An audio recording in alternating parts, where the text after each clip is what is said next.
ಒಂದು ಸಲ ಹರಿಜನ್ ಪತ್ರಿಕೆಯಲ್ಲಿ ಮಹಾತ್ಮ ಗಾಂಧಿಯವರು ಬರೆದಂಥ ಒಂದು ಎಡಿಟೋರಿಯಲ್ ಬೇಕಾಗಿತ್ತು ನನಗೆ. ನಾನು ಅದನ್ನು ಬಹಳ ಹುಡುಕಿದೆ, ಎಲ್ಲಿ ನೋಡಿದ್ರೂ ಸಿಗಲಿಲ್ಲ ನನಗೆ.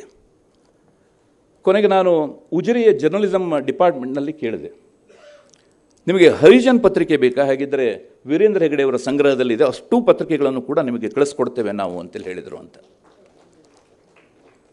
ಇದು ಯಾರು ಮಾಡ್ತಾರ್ರಿ ಇದನ್ನು?